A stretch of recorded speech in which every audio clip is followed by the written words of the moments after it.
Hello, everyone, and welcome back once again to your most favorite channel of Curious Junior. So, बच्चा party इस बार हम आप लोगों के लिए एक बिल्कुल ही नया कॉन्सेप्ट लेकर आए हैं which is a 10-minute series जहां विद इन 10 मिनट्स हम मोस्ट इंपॉर्टेंट कॉन्सेप्ट्स को कवर करेंगे और समझेंगे बहुत अच्छे से। ठीक है, तो आज के इस वीडियो में जो आपके लिए कॉन्सेप्ट हम समझने वाले हैं, जो लेकर आए हैं, वो है फ्रिक्शन, राइट?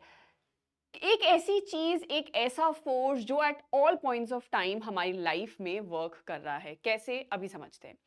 कभी आप लोगों ने देखा है कि कैसे खुरदरे सरफेस पे यानी कि रफ सरफेस पे चलना ज्यादा आसान होता है एज कंपेयर टू उसी फर्श पे अगर कभी तेल गिर जाए या पानी, जहां फिसलते ज्यादा हैं और चलना बहुत मुश्किल हो जाता है। और आपने एक चीज और नोटिस की होगी कि जब हम किसी फुटबॉल को लात मारते हैं, when we kick a football, वो कुछ देर तक तो चलती है लेकिन उसके बाद खुद ब खुद रुक जाती है। तो इज इट मैजिक और is it science behind that? So definitely students, there is science behind it and that science is friction, right? तो ये फ्रिक्शन एग्जैक्टली है क्या? फ्रिक्शन बेटा is nothing but a type of a force. But किस तरीके से act करता है? देखिए, as far as forces are concern students, force हमेशा किसी एक डायरेक्शन में काम कर रहा होता है ना। जब फ्रिक्शन की बात आती है, so we know very very clearly that friction is an opposing force. यानी कि ऑपोजिंग का मतलब क्या हुआ? Something which is acting opposite to the direction of our motion. यानी कि अगर मैं सीधे चलने की कोशिश कर रही हूं तो फ्रिक्शन बैकवर्ड्स डायरेक्शन में एक्ट करके मुझे रोकने की कोशिश कर रहा है। That means for every action, that is the force जो आपने अप्लाई किया in nature, there is an equal and opposite reaction, right? Newton's third law सभी जानते हैं, every action has an equal and opposite reaction। तो बिल्कुल उसी तरीके से हमारा force of friction भी काम करता है। That means it is that force which opposes motion। motion का मतलब क्या होता है? movement। oppose यानी कि रोकना, हमें रोकने की कोशिश करता है of one object over another object in contact with it। सबसे important point, force of friction एक ऐसा फोर्स है जो कि कॉन्टैक्ट फोर्सेस के टाइप में आता है। That means any two surfaces which are in contact with one another, वहां पे friction act कर रहा होगा and it will always act in an opposite direction to our motion। So yes, it definitely is a force। friction एक तरीके का force है, ठीक है। इसके अलावा which opposes motion।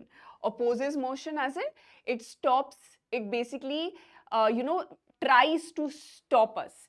that is, it acts in the opposite direction of motion।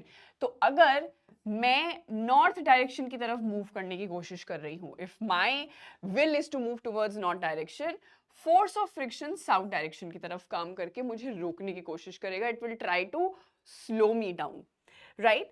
And this basically acts over one object of, like, basically two objects when they are in contact with one another। that means two or more objects are involved and because यहाँ पे objects को एक दूसरे के साथ contact में रहने की जरूरत है, we do understand that it is a type of a contact force, right? because we know that forces are either contact or non-contact। as far as friction is concerned, frictional force is a type of a contact force, right?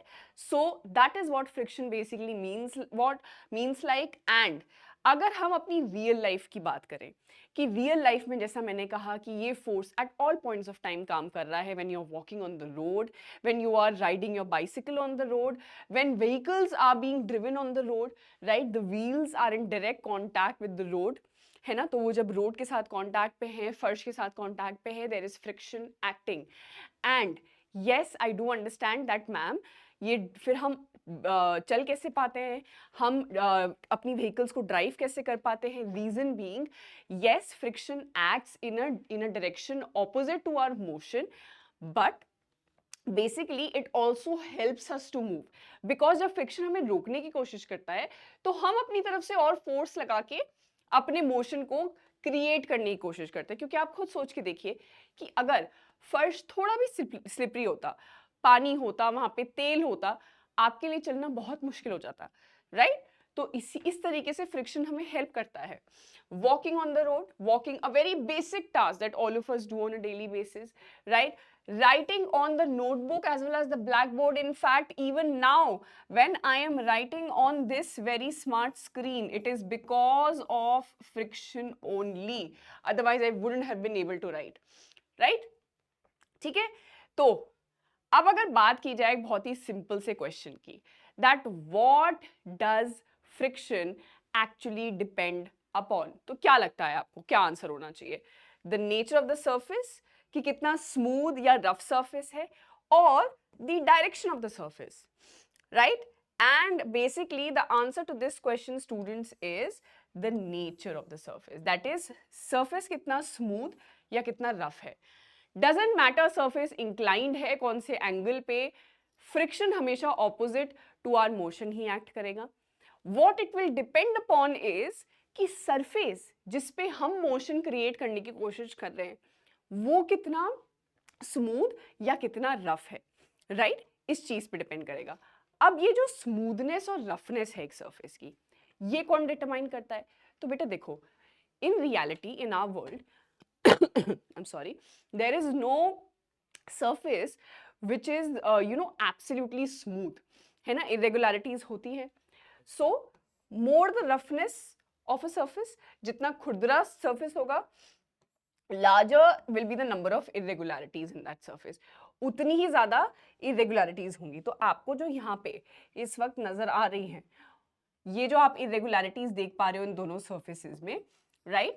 All of these are irregularities, and what happens is when the surface also has a irregularity, है ना, आपकी feet पे भी irregularity है, तो जब ये दोनों irregularities एक दूसरे के साथ interlock करती हैं, that is how the force of friction tries to stop you down.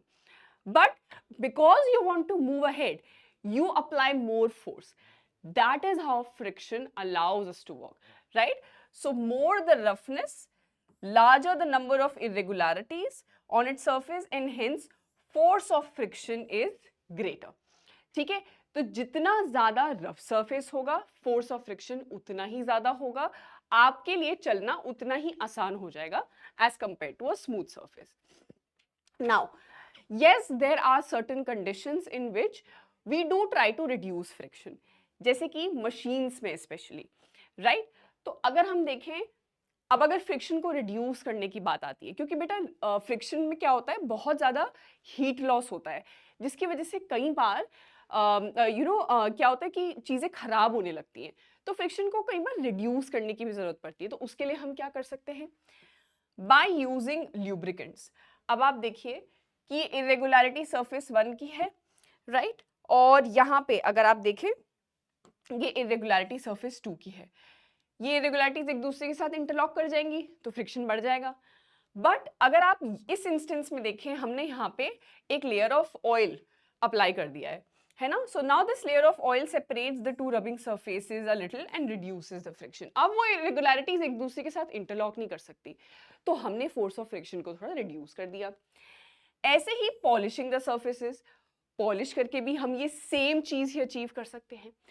Also by using ball bearings.